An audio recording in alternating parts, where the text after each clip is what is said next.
Today, we're going to take a variety of different cardstock from Spotlight to create this spooktacular door sign for Halloween. Let's make this.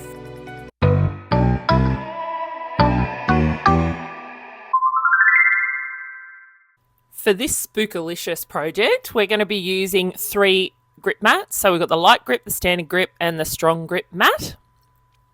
I'm going to use 3 different kinds of iron-on vinyl. So we've got the Easy Weed from Siser, as well as the Thermoflex colour from Siser, a red and a green. And then I've got the black from HTVRont. Then I've got some cardstock, which is the Francheville range from Spotlight. I'm going to be using the purple and the black today. I've also got some foam sheets. I got these from Officeworks. These are weirdly hard to find, but these were from Officeworks, quite reasonably priced, a few dollars. And I'm going to be using the black of that. So they come in an A4 size and they're 2mm because we've got to make sure they fit underneath the Cricut. And then I've got this ribbon. Spotlight do such a good clearance ribbon section. So I'm using the copper ribbon today. And then I've got some glue tape and some double-sided tape as well. We're going to start today's project in Google. I want to find some Google images. The reason that I'm looking in Google rather than using Design Space is because the Halloween images on Design Space that are free are not fantastic. They've got some great ones if you're a member, but if you're not a member, then not really some good options. So I'm going to use a number of different images. So I'm going to start with a cat. So I'm using a little pun that says, "You're not kidding, I'm not kidding you, your costume's fantastic," or something. Perfect. Your costume's perfect. So I'm looking for a cat. So I've typed in Halloween cat silhouette into Google and I'm going through the images. Now this first one, I want one with a witch's hat, but this first one, it doesn't really have enough personality for me. So I kind of want one that's looking really Halloweeny, and this one's great, but not enough pizzazz, I think, is probably what I'm after. There's some really cute ones, but I'm really just looking for a silhouette because we're going to cut this out of vinyl. Oh, this one's very cute, but I think maybe too much personality. I don't know. Let's have a look. Oh, no, I think I'm going to go with this one. So this one here, I've chosen, it's got the witch's hat. So I'm going to first of all right click on it and open image in new tab. I'm looking to make sure that there's no watermark, so any words or anything over the top. And then once I've had a look at that, I'm going to right click on it and then I want to save. So I'm just going to save this on my desktop. You can save it into a folder if you've got a particular folder, but I'm just going to save it on my desktop so I can access it easily. The next thing I'm looking for is a Halloween tree. Now, I'm also going to get a house, but I think this one actually does both. So this one's got the tree and it's got a house in it. So I'm going to do the same thing. I'm going to right click. I'm going to open image in new tab, check that it doesn't have any watermarks, right click again, save image as, and then I've just saved it. Now I'm back in, and now I've gone into Design Space and I've started a new project. So I'm going to start by creating a circle because I want my sign to be circle sized. And I'm going to go with a 27cm circle. This means it's going to fit on our mat. You could make it bigger, and I think one day I'm going to do a sign that is bigger where we need to use multiple mats to create it. But for now, I'm just going to start with a 27cm circle. I'm going to duplicate that because I am going to need a couple of these circles along the way. So we're going to have one that we're going to work on in particular, and then there's a spare one just in case.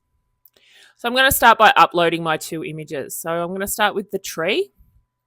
So I just have dragged that into my project and I'm just going to clean it up. So I've just, on that select on the manual side there, I'm just clicking on all of the different components of the image that I don't want to appear on my project. Make sure that you can either zoom in, that will actually make it much easier, particularly see that little circle there in our house. So zoom in, but also do your preview single layer. You can see there that across the top there, I've missed a few components. So using that preview single layer toggle will make sure that you can see where you've missed any of the parts that you are trying to get rid of. So I've just scrolled through, and then I'm going to apply and continue. We're going to choose a single layer. We're not going to do a graphic for this one because we want to cut it out of HTV. So you're going to change the details. I'm going to call this one a haunted tree, and then save it and upload. I'm just going to change the size of this and just change the color just so I can see it. And just shuffle things around. Now I'm going to upload my cat and follow the same thing. So I might speed that up.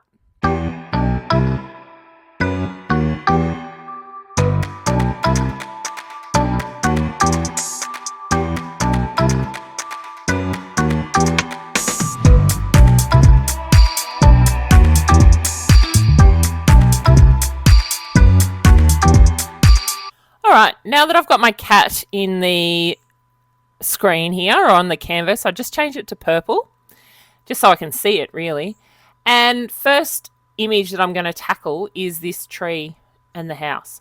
So what I want the tree and the house to do is take up about half of my circle, because I want it to kind of be looking like it's a background for a scene, a spooky Halloween scene.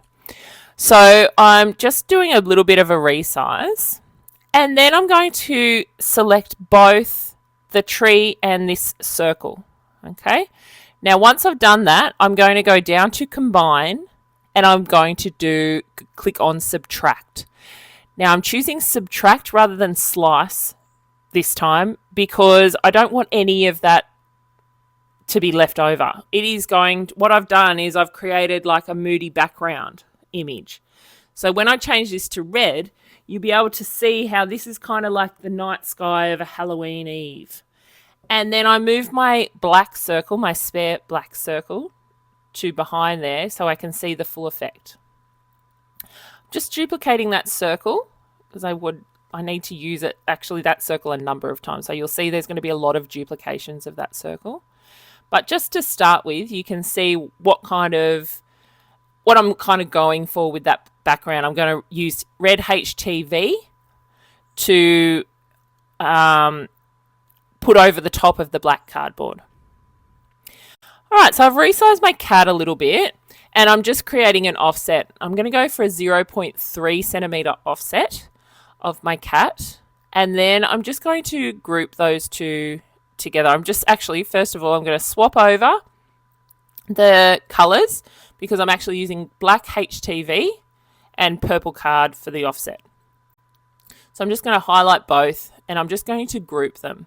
It just makes it easier for me to move this around without losing one or the other.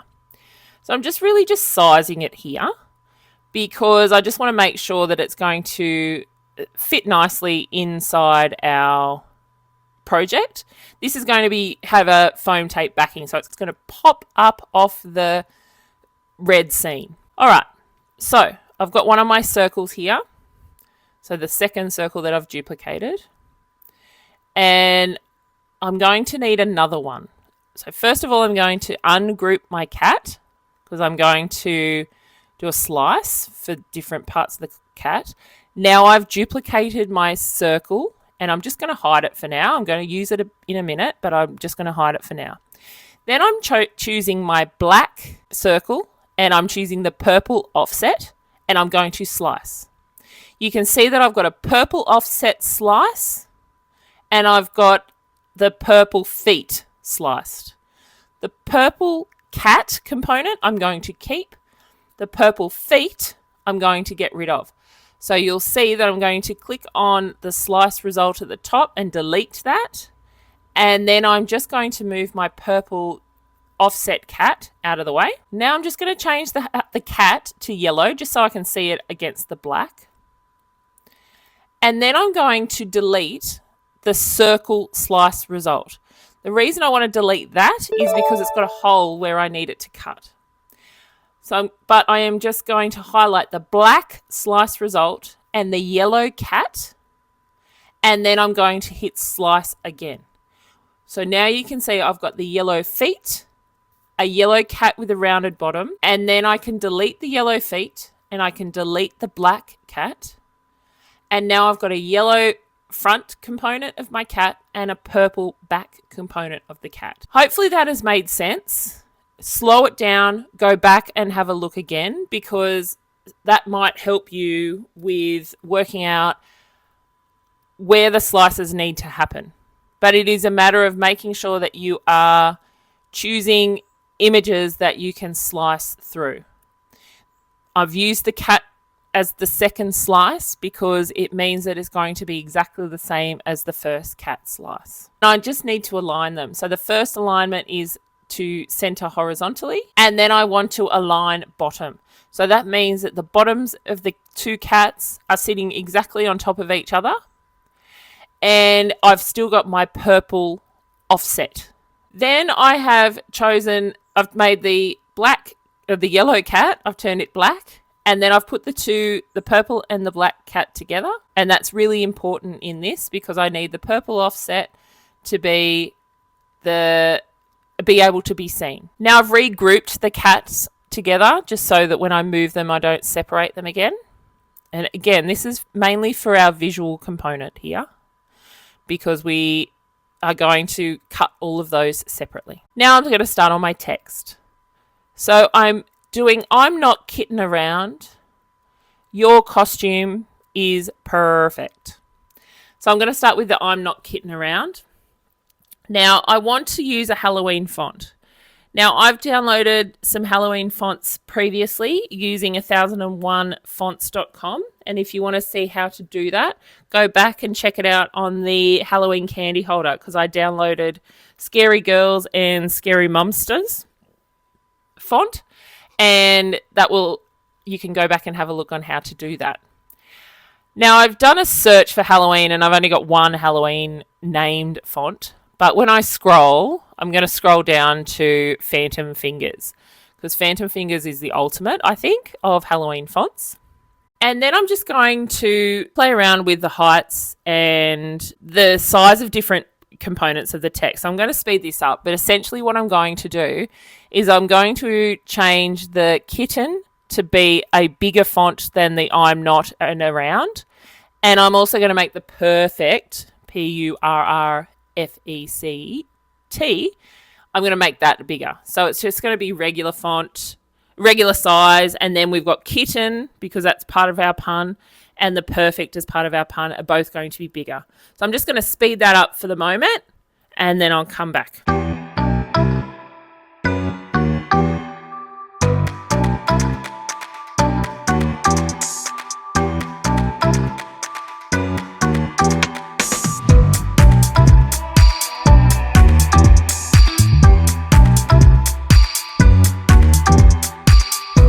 So it's really important that you get your positioning right for this text because we're now going to do an offset. And if you don't have the positioning right, then the offset might be a little bit trickier to kind of put it all together on the final design.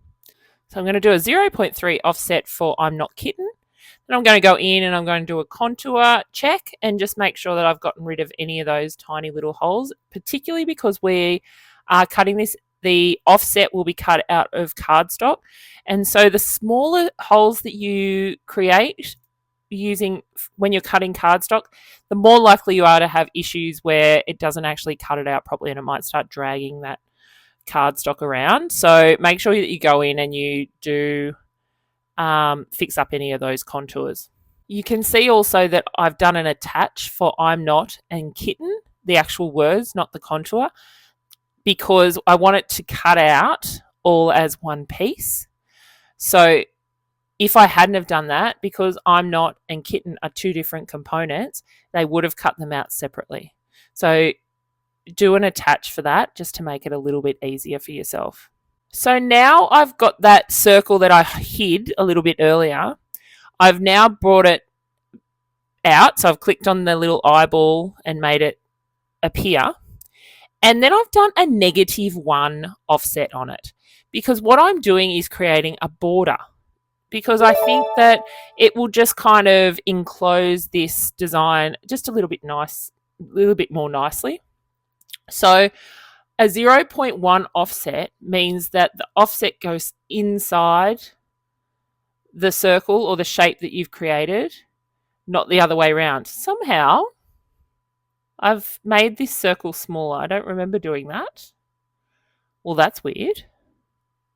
Well, that's very odd. All right, well, let's just make this border. That was weird. I don't know how that happened.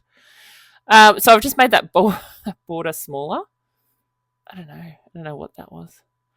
And then I just want to make sure that that border isn't covering any of that text, but you can see there that it does. So what I need to do is actually move my text.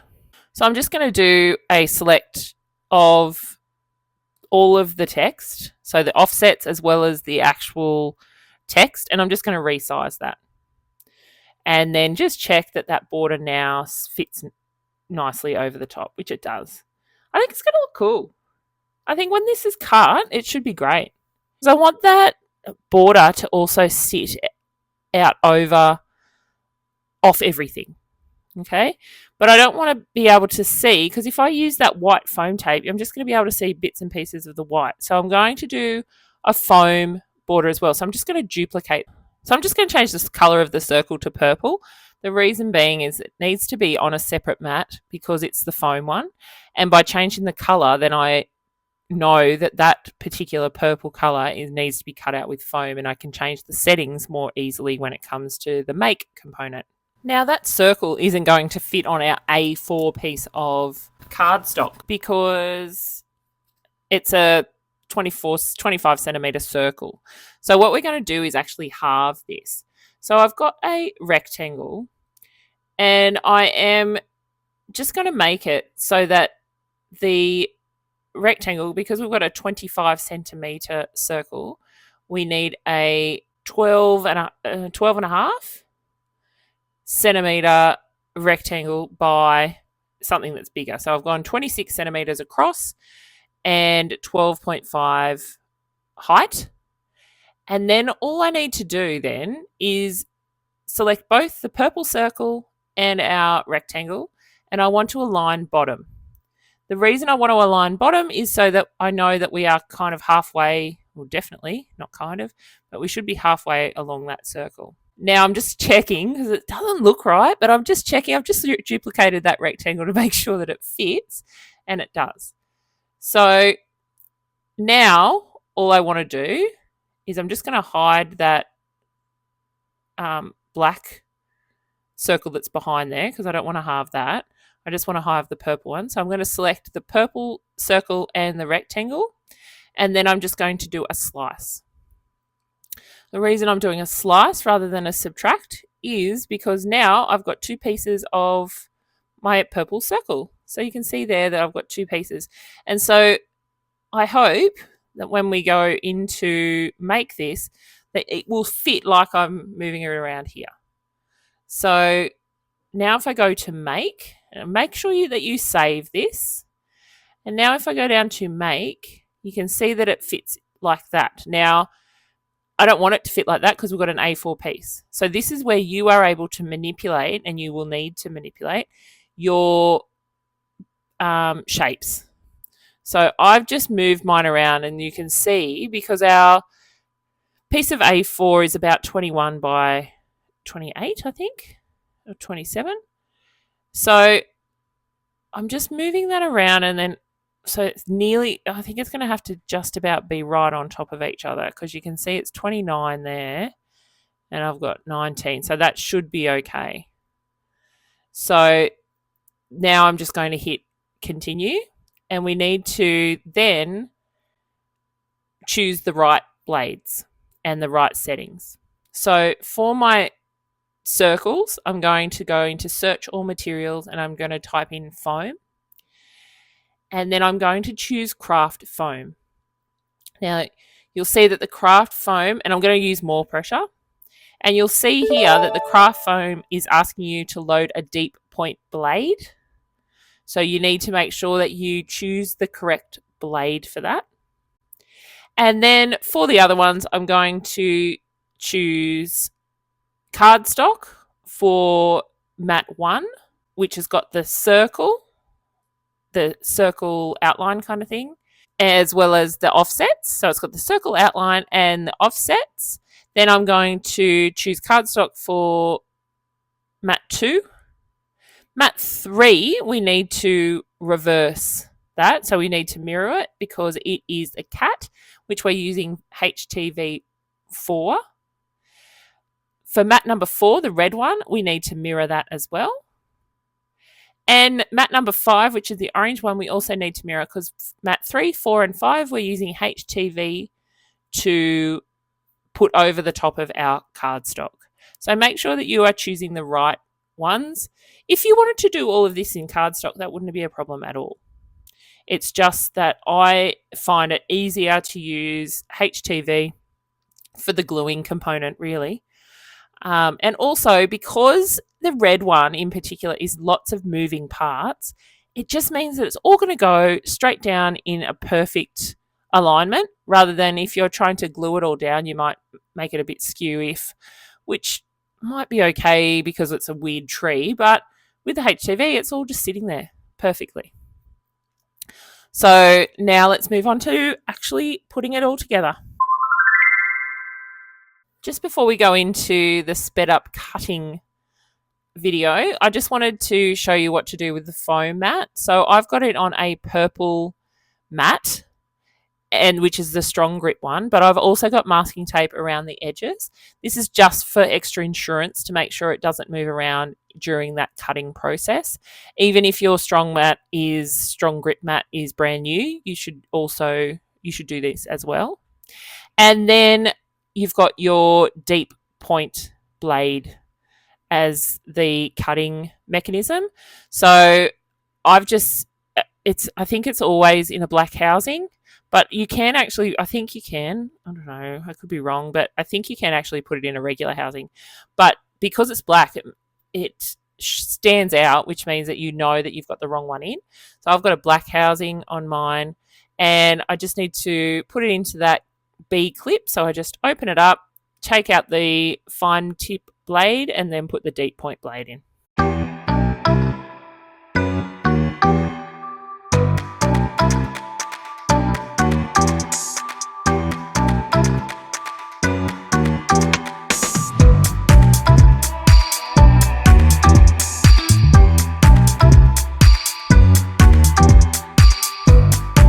So as I'm removing this foam from the mat, you can see that there's it looks like a frayed edge. It's not really, it's just the way it cuts, and it cuts in mini lines. And so what I'm going to do is just use a match. If I had a lighter, I'd use that because it's a little bit more even in its heat distribution.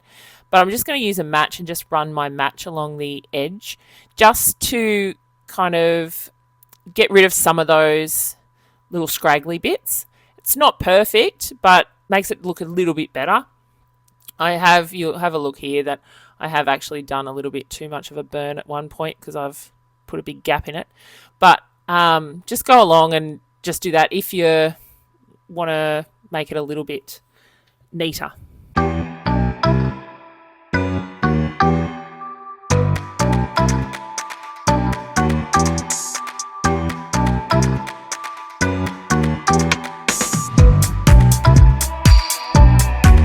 So the weeding on this is really easy. The HTVRont and the Siser vinyl are so easy to weed, so much easier than the Cricut stuff. And that Siser thermal flex, it looks like it's kind of not being sold anymore, and it looks like there's a new one that is a Eco Flex that maybe has taken its place. But I really like it because it's kind of got a shine to it. But I think it's supposed to be a not a glow in the dark, but you're supposed to put it on your stuff if you're doing like high vis and things, from what I can gather. But I really like it. The reason I'm cutting it up here is just because it's easier for me to iron it down. Now that everything has been weeded, it's time to start putting things together. So I'm just on the second level of my mini press. And you don't have to, because we're putting it onto cardstock, you don't have to actually put a lot of pressure, and you don't have to do a long time for your iron on. I think probably just then I probably went too far anyway. Now, all of these are cold peels. I've since found out that, or worked out, that Siser is definitely a cold peel. So all of these that I'm putting down now are cold peels. So just iron one, let it cool, and then start ironing the next one on. How good does this green look against the black? That is phenomenal. I'm loving it. All right, I'm just going to speed this up for you, and then we'll come back and start putting things together.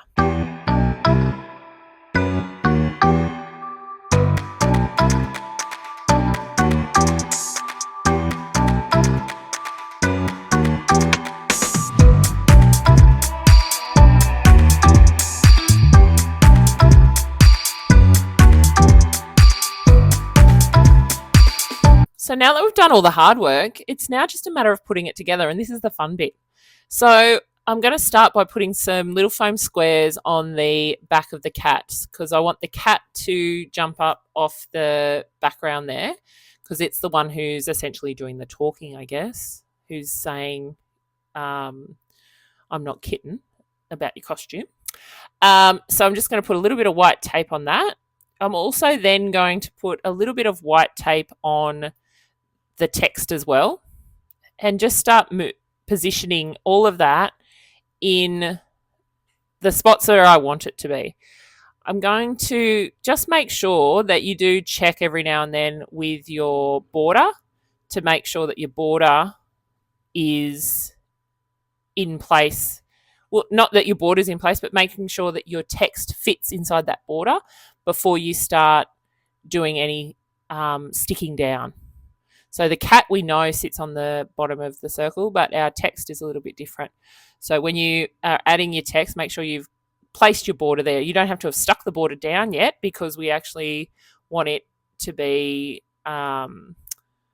also up off the edge, but just use it as a guide. You can see that I've just used a ruler as well as I go along when I'm doing the text, because I kind of want it to make sure that it's a little bit straight rather than very lopsided and askew. Oh,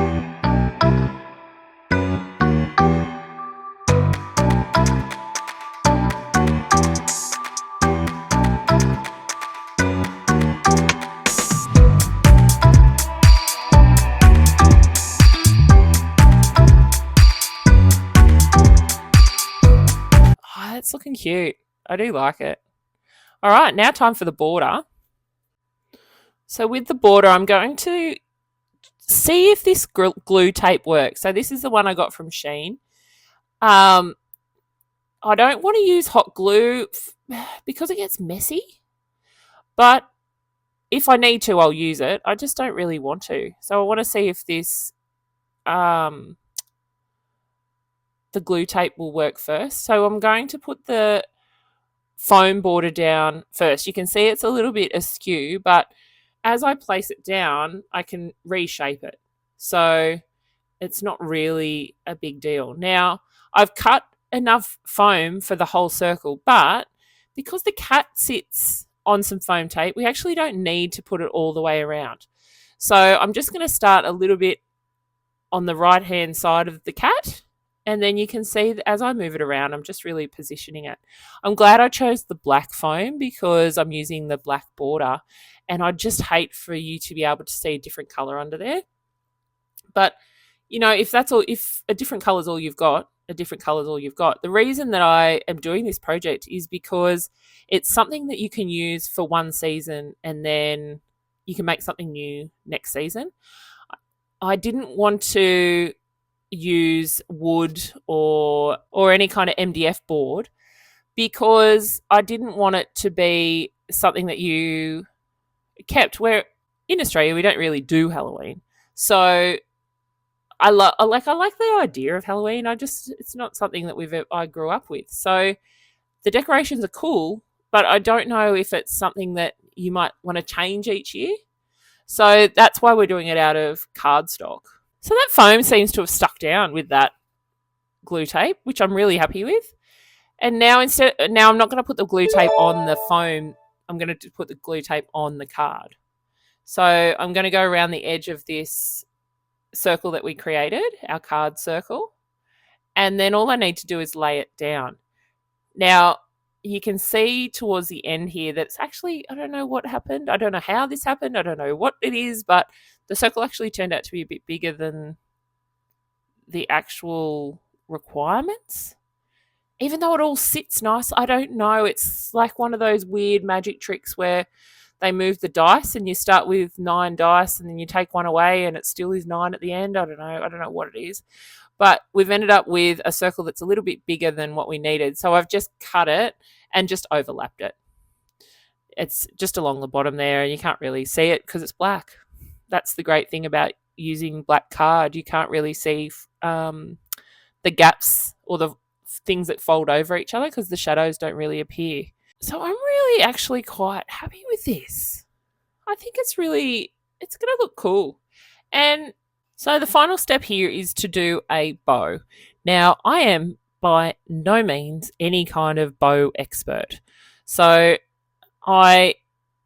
if you are and you want to send me to the right place to find out how to do these properly, then please feel free because I have no idea. But essentially all I've done is I've got this copper coloured ribbon from Spotlight. I have crossed it over like a ribbon for like breast cancer or different AIDS, things like that. And I've just crossed it over. I think this is going to work.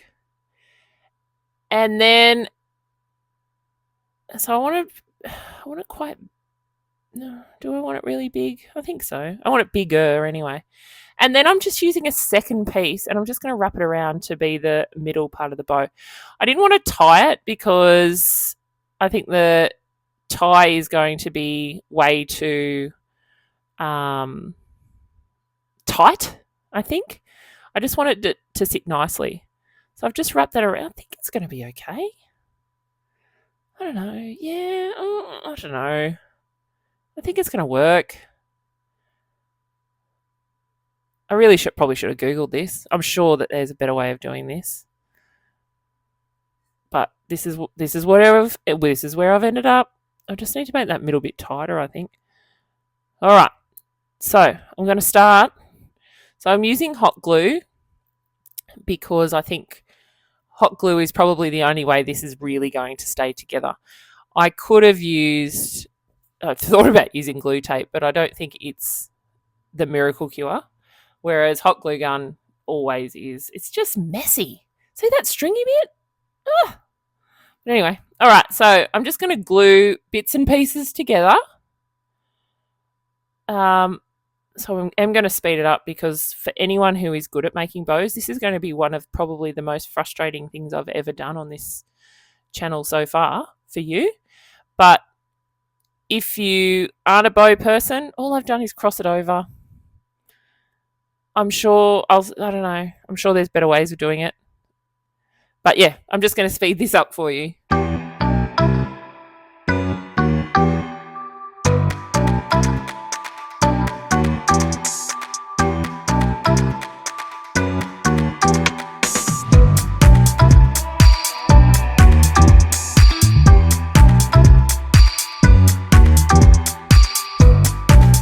All right, I think the bow looks all right. Our final step is just to put a little bit of string on the back. Now, you can use fishing line, you could use picture wire, whatever you want to use. I mean, you could even use blue tack and just stick it onto your door if you wanted to. But I'm just putting a little bit of butcher's twine and some glue, hot glue. Hot glue solves everything, doesn't it? So I just want to make sure that it's not so big that if you hang it, it's going to go up over the edge of the design. So I don't want to be able to see it when it's hanging on the door. And then just hot glue straight over the top. Just do enough of it so that it stays stuck, really. And then let it dry before you start hanging it up. Oh, yeah, look at this. I actually do like the bow now that I've done it and it's all put together. Oh, look at me, black cat. Look, it is a busy project, but I think it's worth the busyness. And see, it all sticks together. And it's temporary. It's so temporary. I love it. So here it is, hanging on my door. I'm not kidding around. Your costume is perfect. I really like this, and I really like the amount of detail that you can get by using HTV for cardstock. I think it's really great that you can just put it on there and it's not as fiddly and it gives such a great final result. This is a great project if you are wanting to try out different components of Design Space, including slicing, subtraction, and also just trying out different kinds of blades and different materials. I hope you've enjoyed this spooktacular project, and I can't wait to see you next week for another Halloween themed project. Thanks for watching. Please don't forget, you can always jump on my Instagram, head over to my Etsy store, or even check out the videos YouTube recommends for you down below. See you next time.